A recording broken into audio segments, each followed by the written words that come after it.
निघाली होते मनस्वीला शाळेला आणायला आणि त्याआधी ते सकाळी मी मस्तपैकी बनवली होती पावभाजी. सुंदर अशी कढई भरून बनवली होती बरं का. म्हणजे कसं आहे, पावभाजी बनवली की नाही म्हणजे सकाळी संध्याकाळी 2 टाईम होते. आणि आमच्यात घरात फेवरेट म्हटलं की पावभाजी. आणि मनस्वी असं कोबी किंवा फ्लावर आणलं ना की त्याची भाजी केली तर खात नाही, सेपरेट दुसऱ्यासाठी त्याच्यासाठी काहीतरी बनवावं लागतं. आणि जरी दिलं ना तिला भाजी तर त्यातल्या नुसत्या मसाल्याला टेकून टेकून चपाती खाते. मग म्हटलं आपण अशी काहीतरी आयडिया करायची की तिच्या पोटात सगळंच गेलं पाहिजे. मग ह्याच्यामध्ये मी सगळं टाकलेलं आहे, बीट परत फ्लावर, कोबी. ह्याचा पूर्ण व्हिडिओ आपल्या चॅनलवर मी अपलोड केला आहे, तर तुम्ही बघू शकता.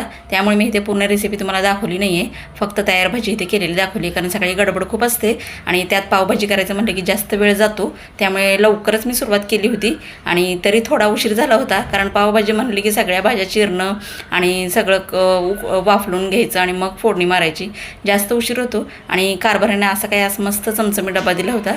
आणि मग मनस्वीला मी शाळेत आणायला गेले. शाळा सुटल्यावर मनस्वी आधी विचारतच असते, मम्मी आज काय केलं ग जेवायला मस्तपैकी, सांग ना. ते म्हटलं तिला आज पावभाजी केली, तर तिला चपाती नको होती. मग काय पाव घेतले.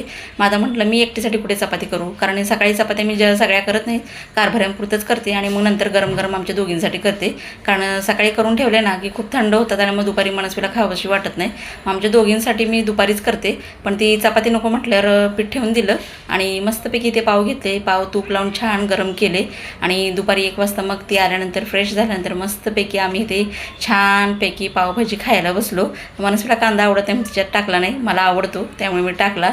छान असं लिंबू पिळलं आणि गरम गरम पावभाजीवर ताव मारला. हा काय मस्त सुगंध सुटला होता तुम्हाला सांगू. तुम्हीसुद्धा मस्तपैकी असं घरी करा आणि मस्तपैकी खा पोटभर. मनस्वीला खूप भारी वाटतं असं दुपारी काय काय वेगवेगळं नवीन बनवलं की. पण हेल्दीच बनवते बरं का, जास्त अनहेल्दी नको खायला. आणि मुलंसुद्धा मग काय बाहेरचं खायला मग त्यांना आठवण येत नाही. कधीतरी असं आपलं पावभाजी चालते बरं का, पाव जरी बाहेरचं असलं तरी. चला, तुम्हाला कसा वाटला व्हिडिओ आवडल्यास लाईक आणि सबस्क्राईब नक्की करा.